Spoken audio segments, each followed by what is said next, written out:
So this week I watched Summer of Fear, which was a TV movie directed by Wes Craven in 1978, but it's based on a novel by Lois Duncan. Okay novel. It was kind of thrilling. It had a good story, good writing. It was just kind of predictable, and the audience was way ahead of the main character. The film though, they actually improved on that a lot. A lot of the information that the main character gains was held back a little, so we weren't as far ahead. The story is basically a simple one. When the aunt and uncle of a teenage girl are killed, she has to open her room to the cousin. And basically, the cousin gradually starts to take over the girl's life. She becomes best friends with the girl's friends. She takes over more and more of the room. She starts taking the girl's clothes. She even takes the girl's boyfriend. And it's not long before we find out that she's a witch. And of course is using her powers, which in the book had this clever way of describing witchcraft as a way of focusing one's will. So it's almost bringing espers into the equation, which I think is really clever. The film kind of plays with it a little more magic, a little more forces of nature, but it still works really well.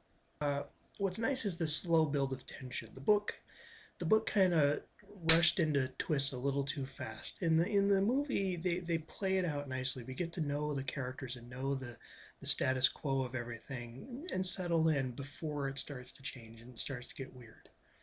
It's actually really well done. And this was Wes Craven's first thing that he did after Hills Have Eyes and The Last House on the Left. And those are just balls out, unrelenting, brutal movies. And this was a very interesting change of pace because it's very slow, it's very quiet, it's very down to earth. It starts to really pick up near the climax.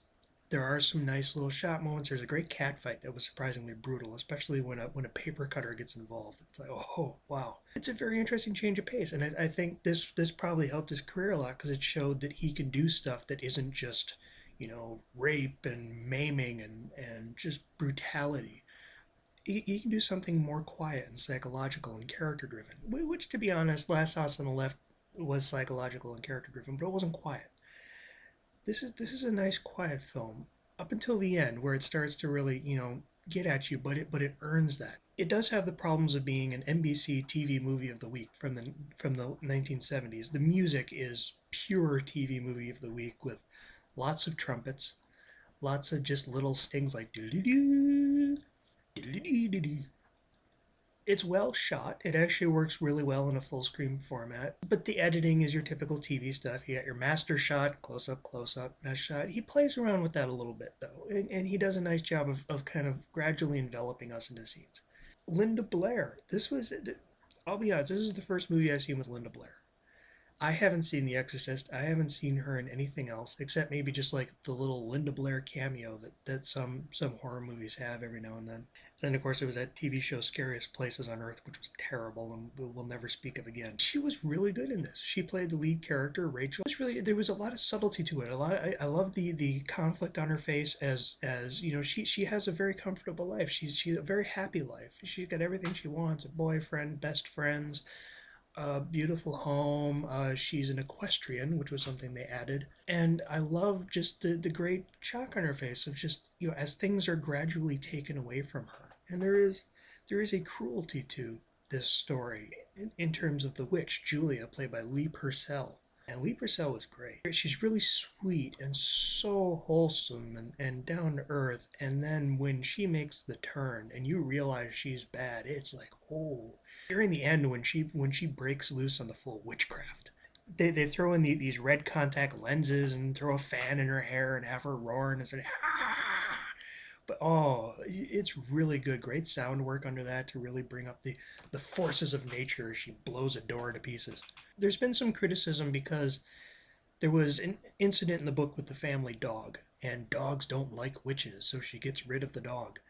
And they changed it instead to a horse. Part of this was because Linda Blair was a big, huge fan of horses and was a horse rider, and it was good.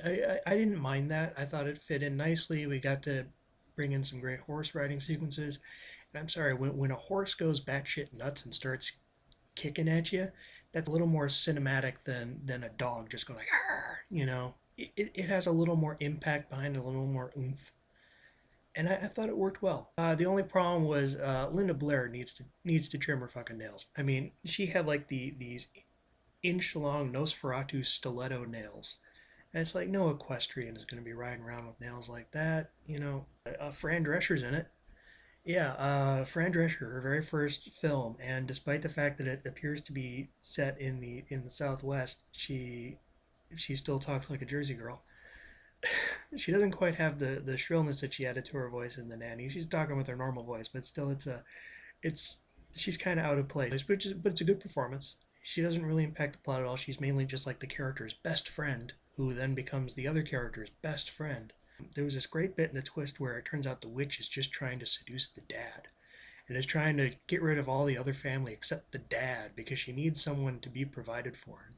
It was creepy, the 17-year-old seducing the father and the father kind of falling under the spell. They kind of kept that subtle in the book. In the film, they have a few sequences where they kind of address that right up front, where like he's helping her change dresses or they're kind of feeding each other grapes in the kitchen, you know, and really great stuff. Some people have been critical of the dad in terms of his acting. I like the dad. He felt like a normal, natural person. He felt like a real person who would be living in this type of household.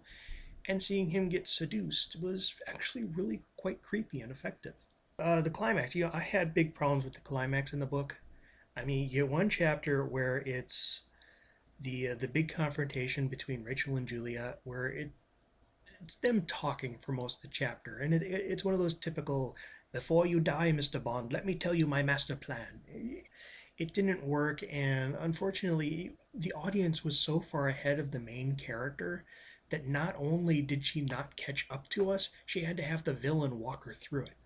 And it was only after the villain pointed everything out to her that she's suddenly like, oh, in the film, they actually shorten that. You know, basically, there's only one real piece of information that the villain relays to it, and that's like the only piece that was necessary for the villain to relate. Other than that, the character of Rachel pretty much is up to speed. She's with us. She's with the audience. She finds out things as the audience. I mean, we all knew that she was going to be a witch, but the little details, they did that well, and then that leads into the big cat fight with the aforementioned paper cutter. And then after that, in the book, then the chapter following that, basically they just lock the witch in a room and run out of the house, and it's a big chase to try and get to a character before they die, before a spell enacts their death. And in the book, it was actually a pretty nice dramatic sequence. In the film, they actually increased that with the car chase, and not just any car chase, but a car chase where one of the cars has a witch in it, and a witch who can use her powers to affect what happens in the other car, like messing with the brakes, or popping the hood, or rolling up the windows so they can't look out and around the hood. It was exciting. It was well edited, well shot, and Lee Purcell with her red contacts going like ah, ah, ah. It was really great. There was an interesting twist at the end of this.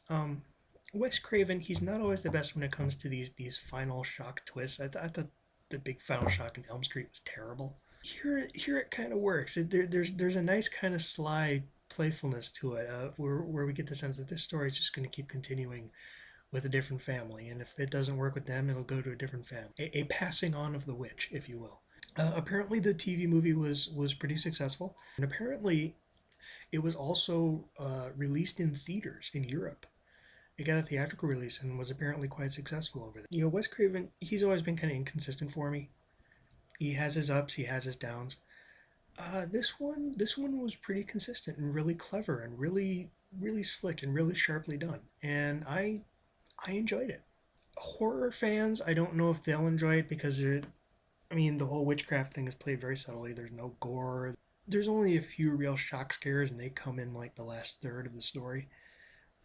It's a good thriller. I think that's a good way to put it. It's a good thriller, a good supernatural thriller. Summer of Fear. It's out on DVD by Artisan.